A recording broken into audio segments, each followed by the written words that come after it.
Tired of brush marks ruining your DIY projects or spending thousands on professional painters? We tested the top HVLP paint sprayers on the market to find out which ones actually deliver that flawless, factory-like finish. In this video, we're diving deep into the world of high-volume, low-pressure, or HVLP paint sprayers. You will see which budget models completely missed the mark and left me covered in paint, and which high-end powerhouse absolutely blew my mind with its precision. Number 7. Wagner Spraytech 052006. When I first brought this unit into the workshop, I was hoping for a quick and easy solution for broad surface painting, as it is marketed heavily for its iSpray technology. The setup is relatively straightforward, and it clicks into compatible Wagner turbine bases without much of a fight. It features a wide spray pattern that is supposedly designed to handle unthinned residential paints, which sounds great on paper for someone looking to blast through an exterior fence or a large shed. However, my hands-on testing quickly revealed some significant, frustrating realities with this specific front-end nozzle. While attempting to spray standard, high-quality latex paint on a piece of test drywall, the atomization was noticeably poor. Instead of a fine, misty spray that lays down flat, it tended to spit and leave a highly textured, almost orange peel-like finish that would be completely unacceptable for indoor furniture or cabinets. I found myself having to constantly dial back the material flow and thin the paint considerably just to get a somewhat acceptable spray pattern. Another major issue I encountered was the sheer amount of overspray this model produces. Even when adjusting the air cap for a tighter pattern, a cloud of wasted paint constantly hung in the air, meaning you have to spend significantly more time masking off your workspace than you actually spend painting. It feels incredibly inefficient, and you end up burning through your expensive paint much faster than necessary. The ergonomics also leave a lot to be desired once the large cup is fully loaded with material. It becomes extremely front-heavy, causing severe wrist fatigue after just 15 minutes of continuous use. You find yourself having to use your other hand to support the cup, which entirely defeats the purpose of a nimble, single-handed HVLP setup. Number 6. Yattich Paint Sprayer. This is a highly popular budget option that floods online marketplaces. I purchased this one specifically to see if a hyper-affordable electric handheld could genuinely compete with the established brand names.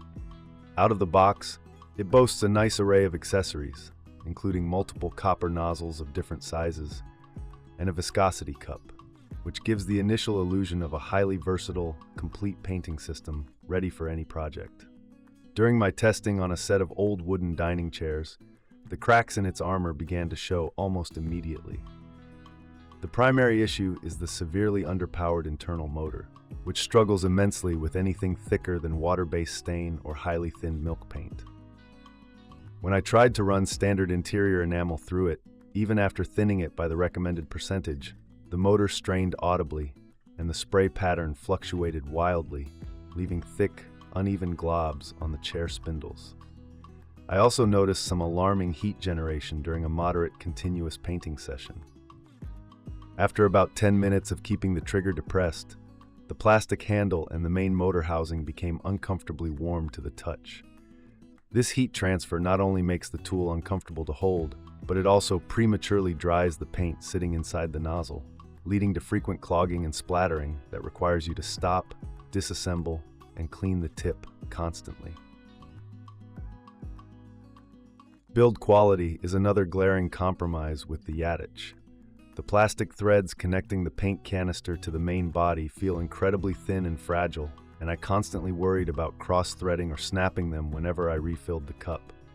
Additionally, the power cord provided is frustratingly short, tying you to an extension cord for practically every single movement you make around your workpiece. 5. HomeRight C800971. This is where we start seeing a noticeable jump in quality and usability. Taking this sprayer out of the box, it immediately feels more substantial and better engineered than the previous entry.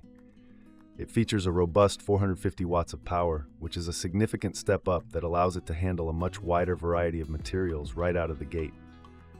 When I tested the Super Finish Max on an old beat-up dresser, the experience was vastly superior. I used a thick chalk paint, and I was genuinely impressed that it required minimal thinning to achieve a beautiful, consistent spray. The inclusion of precision brass needles and nozzles rather than cheap plastic ones makes a world of difference in how the paint is atomized. The brass ensures a perfectly round opening that doesn't wear down over time, resulting in a much smoother, more predictable spray pattern. One of the things I really enjoyed about this model was its versatility.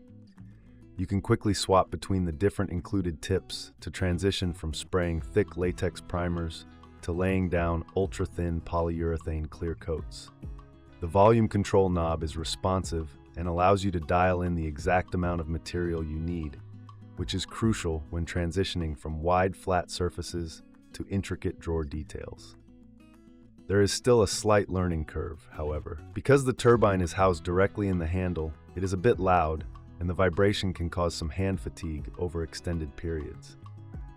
You also have to be very mindful of the angle at which you hold it. If you tilt the gun too far downwards when the cup is low, it will suck air and spit a large drop of paint onto your previously flawless surface.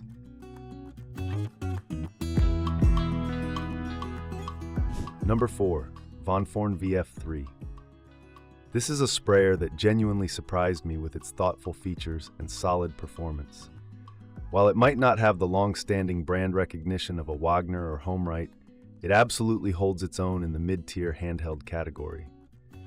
The design is sleek, and it comes with 4 different nozzle sizes, giving you excellent flexibility straight out of the package. My testing for the Vonforn involved painting a large set of slatted bifold closet doors, which are notoriously tedious to paint with a brush. The VF803 tackled this task beautifully. The motor provided consistent, unwavering air pressure, allowing me to lay down a smooth coat of semi-gloss interior paint without any noticeable pulsing or spitting. The adjustable air cap made it incredibly easy to switch between a horizontal fan for the long slats and a vertical fan for the horizontal framing pieces. What truly sets this sprayer apart, and the feature I fell in love with during testing, is the unique cleaning function. It comes with a specialized attachment that connects the sprayer directly to a standard garden hose or a faucet. After you are done painting, instead of dismantling everything immediately, you just hook up the water supply and blast the internal plumbing completely clean in seconds. This saves an immense amount of time and drastically reduces the dread usually associated with post-painting cleanup. Handling the Vonforn is quite pleasant as well. They have balanced the weight distribution surprisingly well, so even with a full container of heavy paint, it doesn't try to rip your wrist forward. The trigger pull is smooth and requires very little effort, giving you precise control over the feathering of your paint edges. 3. HomeRight 2412331. Do not let its compact size fool you. This little sprayer is an absolute powerhouse when used for the right applications. I wanted to see how it handled fine detail work, so I set it up to spray a clear water-based polyurethane over a freshly stained wooden bench, a task that requires an incredibly light and even touch. The quick finish is phenomenally lightweight and maneuverable. Because it is designed for smaller, quicker projects, it entirely eliminates the bulk and heft associated with larger capacity sprayers. I was able to easily twist my wrist and angle the gun to perfectly coat the undersides of the bench seating and get deep into the corners where the legs met the frame, all without my arm feeling like it was going to fall off. The atomization on this unit is surprisingly fine. It laid down the clear coat like glass, without a single run, sag, or bubble. It utilizes a continuous flow of air, which means air is always blowing out of the nozzle even when the trigger isn't pulled. While this takes a moment to get used to, it actually helps to blow away dust from your surface right before the paint hits it, and it ensures that there is zero lag or spitting when you finally do pull the trigger. The obvious limitation here is the material capacity. The cup is quite small, meaning you will be refilling it frequently if you try to tackle a large project like a wall or a full set of cabinets. However, for its intended purpose, crafts, small furniture, chairs, and quick touch-ups, this smaller cup is actually an advantage as it keeps the overall weight down and allows you to mix just the right amount of material. Number 2.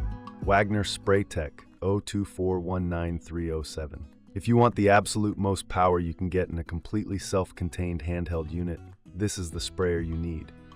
It is driven by Wagner's X-Boost turbine, which is a massive leap forward in handheld motor technology, providing enough pressure to atomize unthinned paints and stains right out of the can. I put the Flexio to the ultimate test by spraying an unthinned, premium exterior acrylic latex onto a large brick fireplace surround. Historically, handhelds choke on this thick material, but the Wagner handled it with astonishing ease. The turbine roared to life, and the paint was propelled with such force that it effortlessly worked its way into all the deep mortar lines and the porous texture of the brick, turning a 3-hour brushing nightmare into a fun 20-minute job. This kit is fantastic because it includes 2 completely different nozzle assemblies. The iSpray front end for broad surfaces like walls and siding, and a detail finish nozzle for fine projects like cabinets and trim. While I had issues with the iSpray on a cheaper model earlier in this list, the massive power of the X-Boost turbine behind it in this specific unit makes it perform exactly as intended. Switching to the detail nozzle to spray the mantle resulted in a silky smooth professional finish. The level of adjustability is incredible. You have independent dials for both the air pressure coming from the turbine and the volume of material flowing from the cup. This allows you to dial in the absolute perfect ratio for whatever specific viscosity of liquid you are spraying. One, Fuji Spray 2904 T70. This is where we leave the realm of DIY hobby tools and enter the world of true professional-grade finishing. If you're looking for absolute perfection, zero compromises, and a machine that will last you a lifetime, this is the undisputed king of the hill. The setup is fundamentally different from everything else on this list. The massive 4-stage turbine sits on the floor, sending a massive volume of warm, dry, and perfectly clean air through a high-quality, flexible 25-foot hose to the T70 spray gun in your hand. This immediately solves the weight issue. The gun itself is incredibly light and perfectly balanced because it isn't carrying a heavy motor. Holding the premium, all-metal T70 gun feels like holding a finely crafted instrument. I tested the Fuji by spraying highly demanding water-based lacquer onto newly built, high-end maple kitchen cabinets. The results were nothing short of breathtaking. The 4-stage turbine generates an incredible 8.5 psi, which atomizes the finish into a microscopic mist. The lacquer laid down flawlessly, self-leveling into a mirror-like finish that looked like it came straight out of a $1 million factory spray booth. There was absolutely no orange peel, no spitting, and zero frustration. A massive feature of the T70 gun is its non-bleed design. Unlike cheaper models, air only flows when you pull the trigger. This means you aren't constantly blowing dust around your shop while you are positioning yourself, resulting in a significantly cleaner paint job. The Platinum Series turbine also features a noise reduction shroud, making it surprisingly quiet for the immense amount of air it moves, operating more like a muffled vacuum cleaner than a jet engine.